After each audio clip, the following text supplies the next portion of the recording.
Sir हाँ अर्शी बोलो। Sir पहले वाले क्वेश्चन में मैंने कैलकुलेटर से चेक किया 11.5 ही आ रहा है। चलो देख लेंगे, कंसेप्ट यही लगाया था ना जो मैंने किया है। Yes sir. चलो फिर सही है।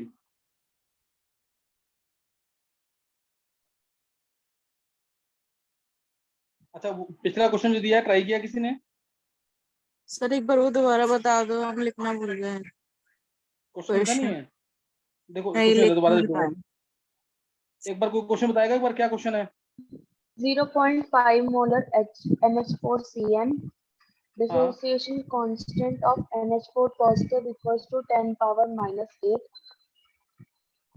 हाँ and CN negative 10 power minus 9. Clear होगा कि नहीं है? Value of तीन चीजें निकालनी थी इसमें, के एच एच और पी एच, यही क्वेश्चन है ना? yes sir. हाँ करेंगे हम। मोक्ष कुछ पूछना है?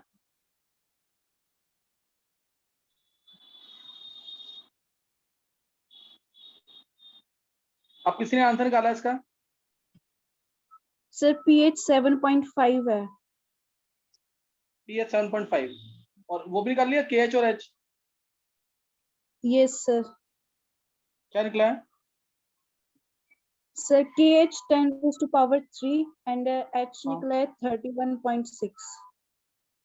ये इतना ज्यादा तो नहीं आना चाहिए फिर, या तो कैलकुलेशन में कोई, मैंने क्वेश्चन में कुछ गलती होगी अगर तुमने सही निकाला है तो।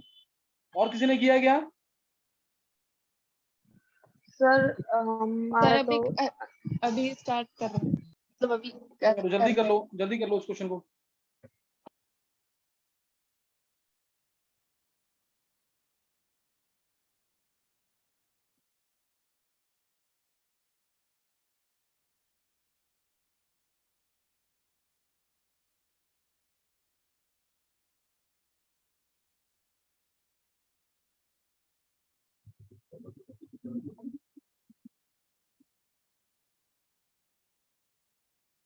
सर हमारी KH की वैल्यू 10 की पावर minus 3 आ रही है। के एच की वैल्यू 10/3 आ रही है। Yes sir. चलो अभी निकालते हैं, एक दो बच्चों को और निकाल लो तो फिर बता रहा हूँ अभी।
सर इसका pH बाय द वे 6.5 है। 6.5, हाँ पीएच ऐसे ही होगा, 7 के क्लोज होगा। चलो मैं आंसर बता रहा हूँ इसका। 6.5 आ रहा है। 6.5 देखते हैं एक Yes बार। sir. देखो देखो सबसे पहले देखेंगे सॉल्ट किससे मिलके बना है। सॉल्ट मिलके बना है NH4OH, सही ना, NH4OH है और साथ में क्या है HCN। वाटर ऐड करके देख लो, ये पता लग जाएगा तुम्हें। यानी हमें NH4OH का और HCN का डिस्ट्रीब्यूशन कांस्टेंट चाहिए। NH4OH का और HCN का चाहिए डिस्ट्रीब्यूशन कांस्टेंट। NH4 प्लस है तो OH आएगा यहाँ पे, और ये हो जाएगा 10⁻⁶। और Cn माइनस है 10 raised to power minus 5. तो ये HCN हो जाएगा और ये 10⁻⁵ हो जाएगा। ये कन्वर्ट करना सबको आ गया कि नहीं? Yes sir. Yes sir. ये सबसे इंपॉर्टेंट है, इसमें गलती मत करना कोई। तो ये कन्वर्ट कर दिया। अब क्योंकि ये salt weak acid HCN, weak base NH4OH से मिलकर बना है, तो इसका जो KH होगा वो होगा KW/K × Kb। याद है ना formula? Yes sir. KW/K × Kb। अब KW 10⁻14 है और ये 10⁻11 बनेगा टोटल मल्टीप्लाई करके, तो 10⁻3 आ जाएगा। जिसने 10⁻3 बोला था बिल्कुल सही आंसर है वो। KH की वैल्यू 10⁻3 आएगी, कोई डाउट तो नहीं है? No, sir. और उसके बाद निकालना था H था अंडर रूट में KH। This was the only acid in which क्या था इसके अंदर, only acid in which degree of hydrolysis was independent of initial concentration. याद आ गया कि नहीं? Yes, sir. ये आ गया ना। अब देखो, अब H आ गया अंडर रूट KH कितना है 10⁻3, यानी इसको मैं लिख सकता हूँ 10 × 10⁻4। तो KH आ गया 3 पॉइंट, ये रूट के अंदर KH आ गया 3.162 इंटू 10⁻², यानी 3.162% आ गया सीधा H की वैल्यू। क्या समझ आ गया ये?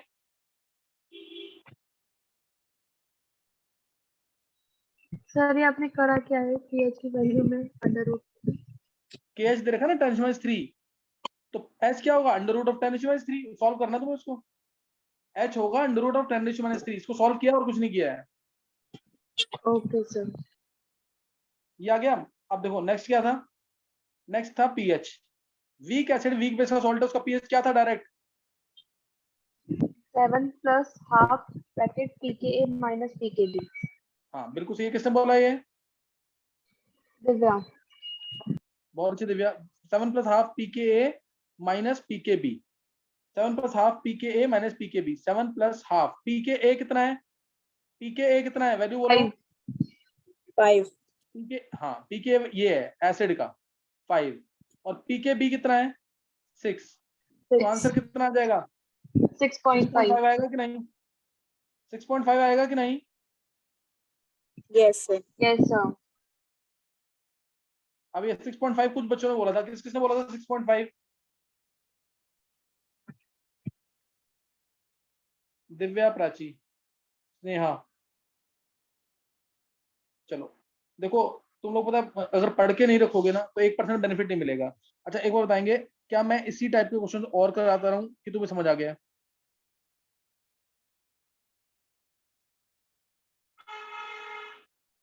सर एक और करा दो। चलो लिख लो। देखो पता है, हम सिर्फ ना टाइम वेस्ट कर रहे हैं इसमें, एक ही टाइप के क्वेश्चन कितने सारे करवा दिए हैं, लेकिन फिर भी मैं तुम्हारे कहने पे करवा रहा हूँ। अगर तुमने ये पढ़ के नहीं रखा ना, जब मैं इन सारे कंसेप्ट को, सारे concept means amphoteric salt, salt hydrolysis, buffer solution, मतलब केएसपी, इन सबको मिक्स करके क्वेश्चन दूंगा ना, तब तुमसे क्वेश्चन नहीं होंगे अगर तुमने ये रिवाइज नहीं किया डेली। तो इसको तुम्हें फॉर्मुलेज और जो कंसेप्ट है दो दो बार न्यूमेरिकल करना सबसे इंपॉर्टेंट है। जब मैं मिक्स करके कंसेप्ट दूंगा तो तुम्हें समझ नहीं आएगा। नहीं तो पिछली क्लास का पढ़ के तुम्हें पता है कि क्लास होनी है आज, तो तुम पढ़ लो उसको, और क्लास खत्म होते ही तुम खत्म कर लो ना दो दो बार न्यूमेरिकल। जो अच्छे क्वेश्चन है स्टार मार्क करो। अभी मैं बिल्कुल बेसिक न्यूमेरिकल करा रहा हूँ, कोई टफ न्यूमेरिकल नहीं है ये। पढ़ के नहीं रखोगे तो आयनिक तो बहुत इंपॉर्टेंट चैप्टर है, निकल जाएगा फिर ये। चलो क्वेश्चन और लिख लेंगे, एक क्वेश्चन और लिख लो। जैसे दिया इसमें लिख लो। अब चलो ये लिख लेंगे 10 millilitre of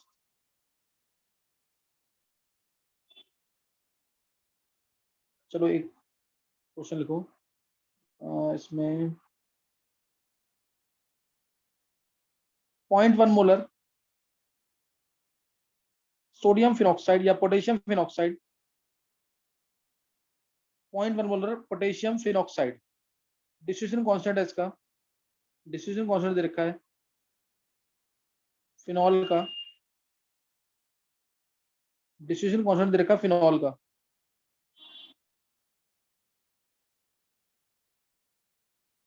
10⁻⁶। Distribution constant phenol का 10⁻⁶ है। तुम्हें सेम इसके अंदर पीएच निकालना है, तीनों चीजें निकालते हुए पीएच। अब ये पूरी क्लास का सही निकलना चाहिए। अगर तुम्हें समझ आ गया है तो पूरी क्लास का सही निकलना चाहिए। करो try.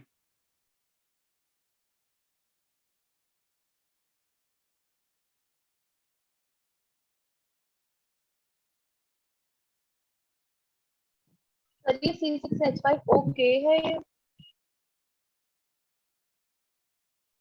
C6H5O potassium phenoxide.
Sir pH 9.499 आ रहा है। कितना पीएच आया है? 9.499। 9.49। नहीं, यही आया ना? किसने निकाला ये?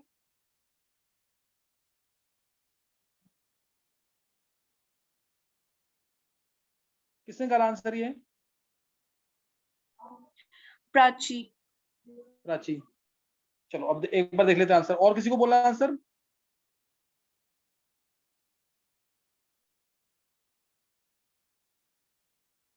और किसी को आंसर बोलना है इसका? चलो देखो, 0.1 मोलर CCH5 ओके है। CCH5 ओके का मतलब फिनॉल है यहाँ पे वीक एसिड, O माइनस के साथ H+ आ जाएगा और K+ के साथ OH आयंस। KOH है स्ट्रॉन्ग बेस। KOH क्या है? Strong base. तो यानी आंसर जो तुम्हारा ग्रेटर देन 7 आएगा, क्योंकि बेसिक सॉल्यूशन आएगी।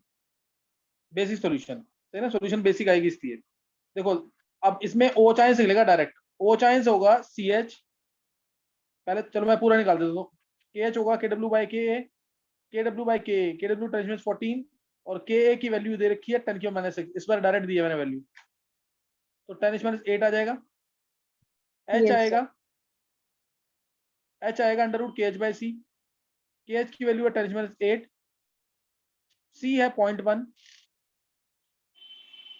C है 0.1। तो यहां से आ गया ये 10 × 10⁻8, यहां से आ जाएगा 10 × 10⁻8, सही ना? 10 × 10⁻8 का मतलब है ये आ गया 3.16 × 10⁻⁻, 3.16 × 10⁻⁻162 भी आएगा, इंटू 10⁻4 आ जाएगा, इंटू 10⁻4। H आ गया, ये H आ गया इसके अंदर। H आने के बाद अब हमें निकालना है pH। बेस स्ट्रॉन्ग है इसलिए निकलेगा OH आयंस।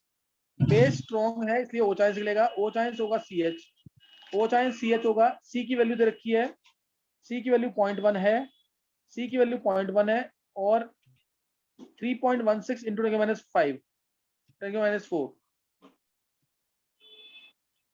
तो यहां से 3.16 × 31.6 × 10⁻6 आ जाएगा एक तरह से।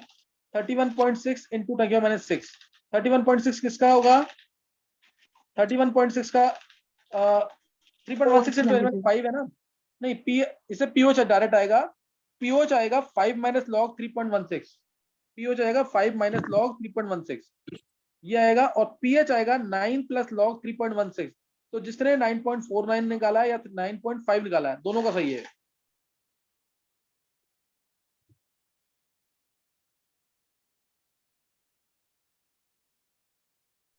दो के आंसर सही है सिर्फ ये।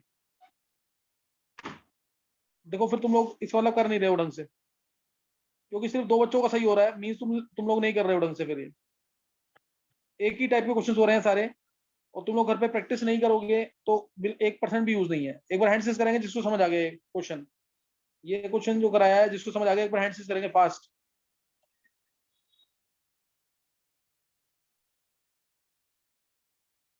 मोक्ष, जैस्मिन, स्नेहा, भावना, ईशायु, अर्शी, धारणा, प्राची, जतिन, sir.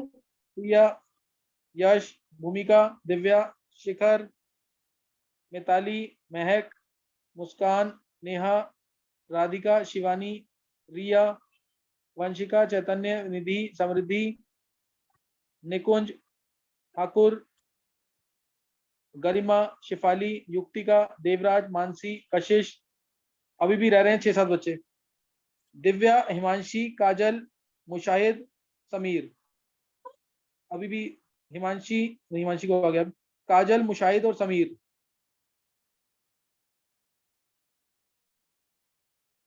तीन बच्चे रह गए हैं। Sir, देखो एक ही लास्ट टाइम भी यही क्वेश्चंस किए हैं, अभी भी यही क्वेश्चंस किए हैं।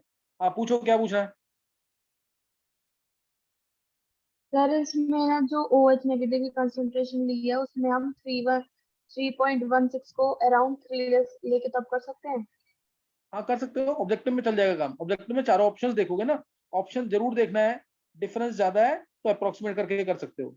log 3 कितना होता है? 0.48। 3.16 है तो उसको अज्यूम कर सकते हैं कि 0.5 है वो। क्लियर है कि नहीं?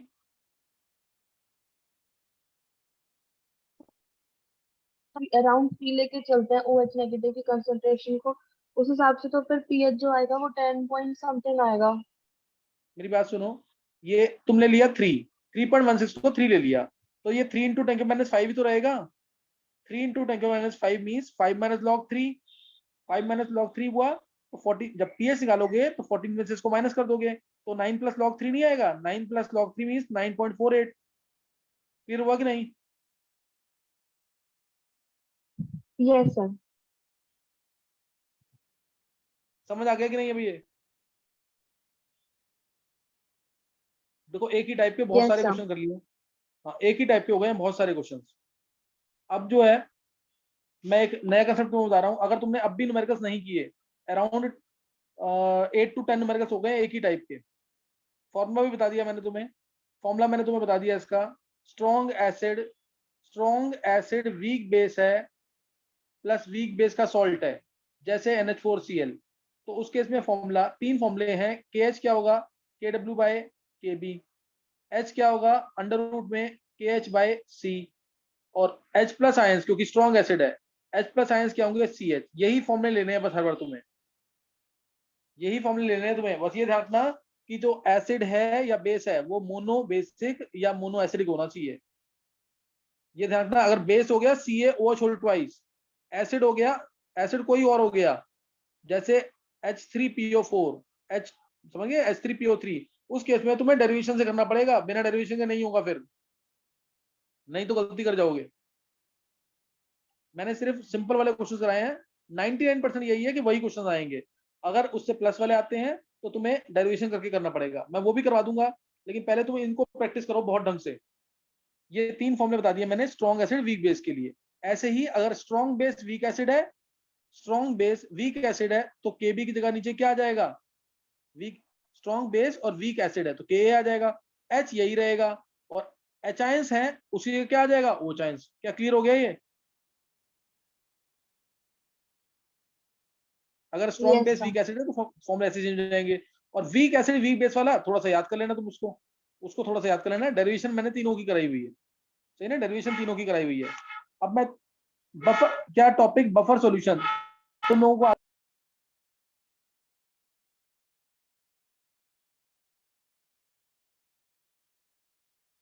बोलो बफर सॉल्यूशन टॉपिक क्या उसके बेसिक्स आते हैं? तो मैं क्वेश्चन डायरेक्ट लूंगा।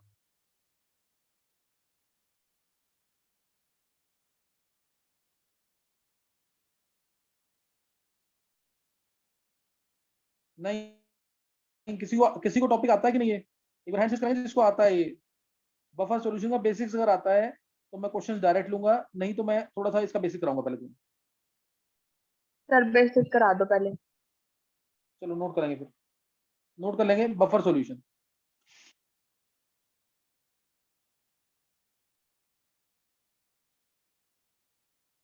सही ना? बफर सॉल्यूशन क्या होती है?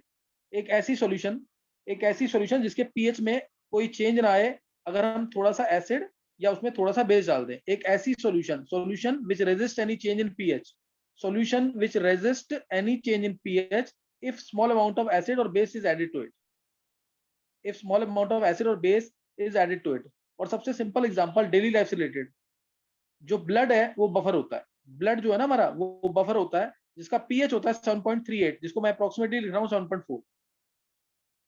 ब्लड जो है वो एक बफर सॉल्यूशन है, पीएच क्या है? 7.4, H2CO3 का और NaHCO3 का। मैं एग्जांपल भी देता हूं तुम्हें, जैसे बफर कैसे पता लगेगा। देखो, in spite of large variety of spicy things we eat daily, हम लोग तरह तरह का खाना खाते हैं रोज, जो थोड़ा बहुत एसिडिक भी होता है और थोड़ा बहुत बेसिक भी होता है। जैसे एग्जांपल लिया, लेमन क्या है? एसिडिक है। मिल्क लिया, क्या है? एल्कलाइन है। इस टाइप से हम एसिडिक भी लेते हैं, बेसिक भी लेते हैं। क्या स्टमक पे कोई खास फर्क पड़ता है? क्या नो कोई सर। ज्यादा फर्क पड़ता है स्टमक पे? नहीं ना। तो ये पता लगता है ब्लड जो है ना बफर है। अभी समझ आ गया एग्जांपल से कि नहीं? Yes buffer sir. सॉल्यूशन में, हाँ, बफर सॉल्यूशन क्या है? Solution which resist any change in pH if small amount of acid और base is added to it, this is called as buffer solution. सही ना? ये बफर सॉल्यूशन है। अब मैं डायरेक्ट इसका टाइप ले रहा हूँ, जो मेन कंसेप्ट है मैं वो ले रहा हूँ इसका। 3 तरीके की बफर सॉल्यूशन होती है। बफर सॉल्यूशन 3 तरीके की है, तीनों इंपॉर्टेंट है। तुम लोग पूरा लिखना, मैं बिल्कुल एक एक वर्ड में लिख रहा हूं। पहला है एसिडिक बफर। पहला क्या है? Acidic buffer, A dot B. Clear है कि नहीं? ये पहला है एसिडिक बफर। अब एसिडिक बफर की पहचान क्या है? ये ध्यान रखना, हमेशा मिक्सचर होते हैं, ये हमेशा मिक्सचर होते हैं। एसिडिक बफर की पहचान क्या है? वीक एसिड हो और उसका कंजुगेट बेस। वीक एसिड और उसका कंजुगेट बेस। कंजुगेट बेस इसका HCN का क्या होगा? CN minus. कंजुगेट बेस क्या होगा HCN का? CN minus. तो मैं लिख रहा हूं NaCN। क्या क्लियर हो गया है? क्या ये क्लियर हो गया है? Yes sir. ये हमेशा मिक्सचर होगा, ये हमेशा मिक्सचर होगा, ध्यान रखना। HCN plus NaCN, week acid और उसका कंजुगेट बेस। ध्यान रखना, acidic buffer means weak acid होना चाहिए, साथ में उसका कंजुगेट बेस होना चाहिए, साथ में उसका कंजुगेट बेस, तो उसे बोलेंगे acidic buffer. Basic buffer, basic buffer ये नोट कर लेना, ढंग से गलती मत करना इसमें। जैसे दूसरा एग्जांपल में एक दो एग्जांपल और देता हूं। H3PO4, ये वीक एसिड है, ये वीक एसिड है, H3PO4 है, तो इसका कंजुगेट बेस क्या होगा? H2PO4 negative. इसका कंजुगेट बेस क्या होगा? H2PO4 negative. तो मैंने लिख दिया NaH2PO4। क्या क्लियर हो गया एग्जांपल?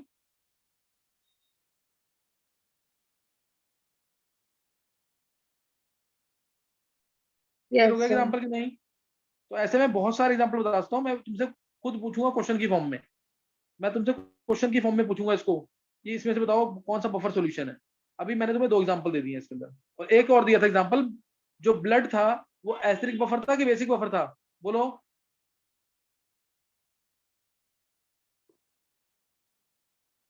ब्लड क्या था? तुम देखो, तुम नोट नहीं करते या ध्यान नहीं देते। ब्लड था H2CO3 प्लस NaHCO3। क्या था ये?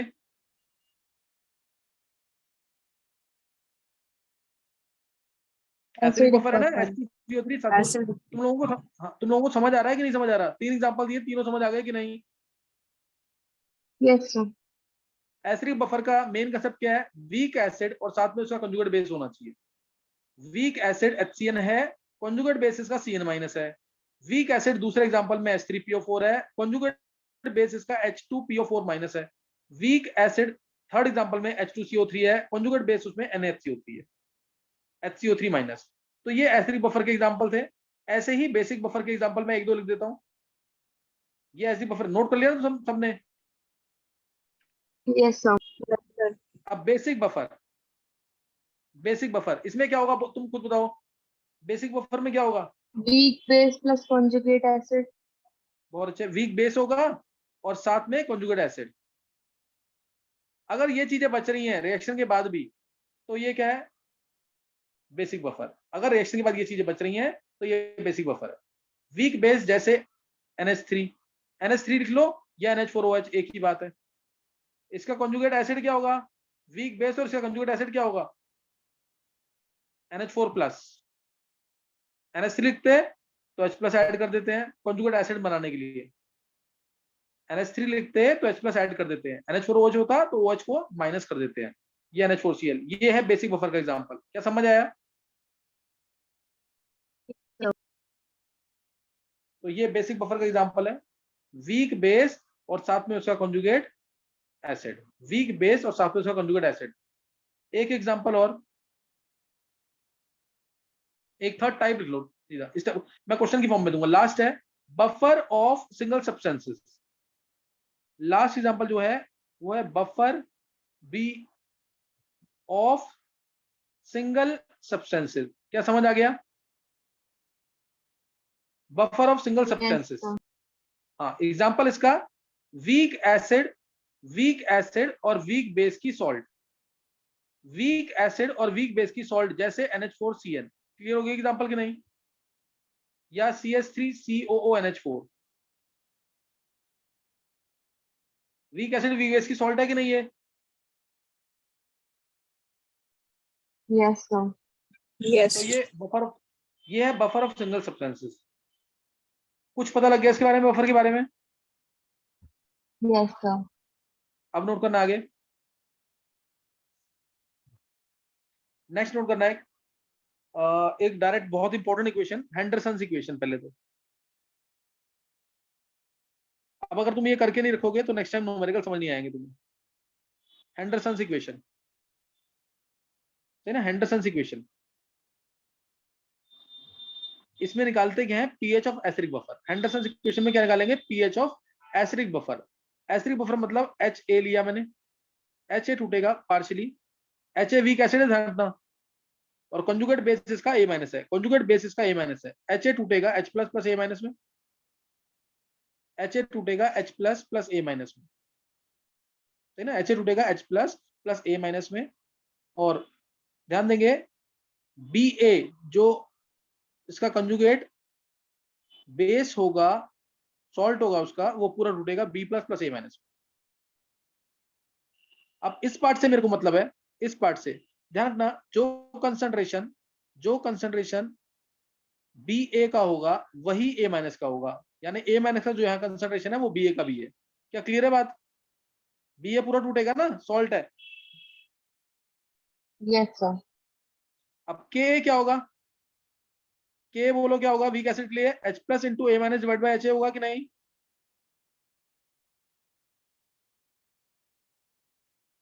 ये होगा कि नहीं, यस सर। देखो के ये होगा। अब एच आयंस क्या आ गया यहां से, के इंटू एच ए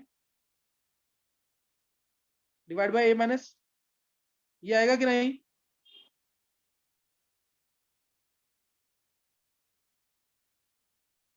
अब taking negative log on both side, अगर नेगेटिव लॉग दोनों साइड लेंगे तो क्या होगा,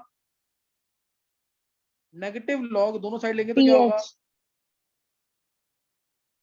बोलो, पीएच आ जाएगा, तो वो तुम पीएच खुद निकालोगे। हाँ वो पीएच आएगा ना, वो तुम खुद निकालोगे, मैं डायरेक्ट आंसर लिख रहा हूँ, pH P K plus log of H A divide by, sorry A minus divide by H A, negative log लिया ध्यान रखना, A minus divide by H A.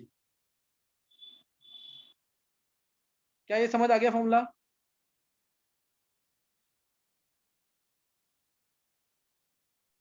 Yes sir.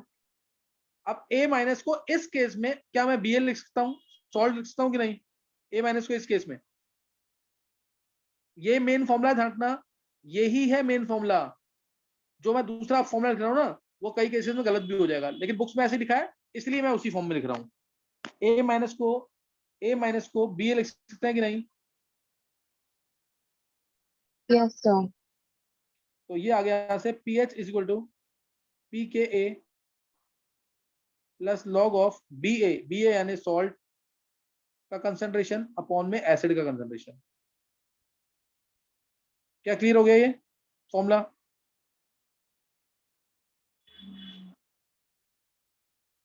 तो इस फॉर्मूले को आयनिक इक्विलिब्रियम के फॉर्मुलेज में ऐड कर देना, फॉर्मुलेज मिस ना हो कोई भी। क्या ये क्लियर हो गया,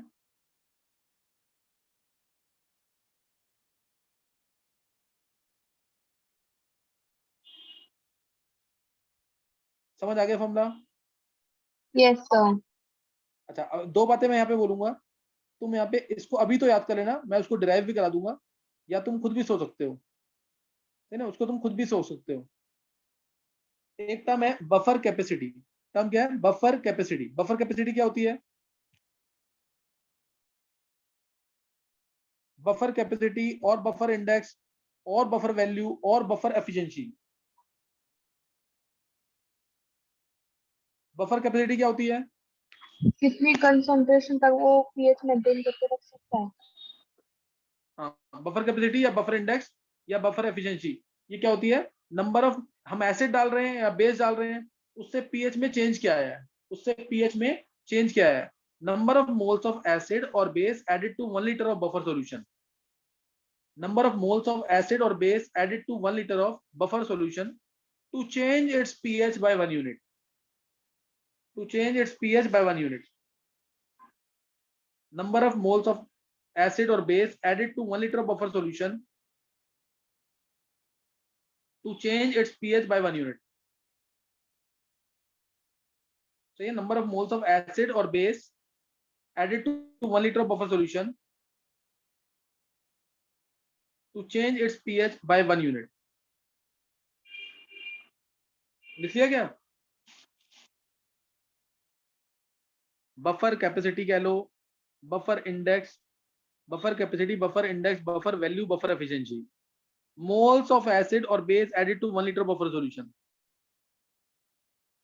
एक तरह से मोलरिटी बोल लो, मोलरिटी, मोल्स ऑफ एसिड और बेस, ए और बी लिख रहा हूं मैं, मोल्स ऑफ एसिड और base added to 1 litre of buffer solution, 1 litre of buffer solution divided by change in pH. मैं डेल्टा पीएच लिख रहा हूं, डेल्टा पीएच। शॉर्ट फॉर्म में थोड़ा इसको ऐसे लिखते हैं, delta N by delta pH. Delta N रखना 1 लीटर बफर सॉल्यूशन में कितना एसिड या बेस हमने ऐड किया है, divide by change in pH. ये बफर कैपेसिटी है। ये क्या है? Buffer capacity. क्या नोट कर लिया है? सर ये Yes, डेल्टा sir. एन है। हाँ, डेल्टा एन क्या है? मोल्स ऑफ एसिड, ऊपर लिखा था मैंने, मोल्स ऑफ एसिड और base added to 1 litre buffer solution. Clear है? Yes, sir. अब एक चीज और नोट करेंगे, मैक्सिमम बफर कैपेसिटी के लिए, ये भी सिर्फ याद कर लेंगे इसको, और याद रहना चाहिए ये, मैक्सिमम बफर कैपेसिटी के लिए ना सॉल्ट और एसिड का कंसंट्रेशन बराबर होना चाहिए। सॉल्ट और एसिड का कंसंट्रेशन बराबर होना चाहिए। और सॉल्ट और एसिड अगर बराबर हो जाते हैं, concentration of salt is equal to concentration of acid, तो pH is equal to pK आ जाएगा कि नहीं? Yes, sir. ये है फॉर मैक्सिमम बफर कैपेसिटी। इसको तुम चाहो तो 2 बार डिफरेंशिएट करके प्रूफ भी कर सकते हो, for maximum buffer capacity. Derivation कोई नहीं पूछेगा, रिजल्ट याद कर लेना जरूर इसका।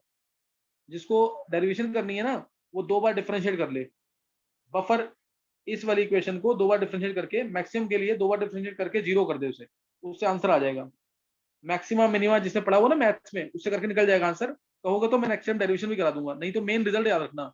मैक्सिमम बफर कैपेसिटी के लिए सॉल्ट और एसिड का कंसंट्रेशन बराबर होना चाहिए, और अगर ये बराबर हो जाता है तो पीएच किसके इक्वल आ जाएगा? पीके। तो पीएच किसके इक्वल आ जाएगा? पीके। क्या नोट कर लिया ये? Yes, sir. अच्छा, वो एक चीज और है लास्ट, अगर बेसिक बफर होगा, अगर बेसिक बफर होगा तो फॉर्मूला क्या आएगा? बोलो। POH is equal to PKB plus log BA by HB. PKb plus log of, basic buffer है, कॉन्जुगेट एसिड बाय बेस। याद रखना ये conjugate acid by base important है, कंजुगेट एसिड बाय बेस ये इंपॉर्टेंट है। बुक्स में salt लिखा हुआ है, सॉल्ट वाला कई केसेस में गलत होगा, मैं तुम्हें बताऊंगा कैसे। PH equal to pKb plus log of salt by base, ये पूरी तरह करेक्ट नहीं है।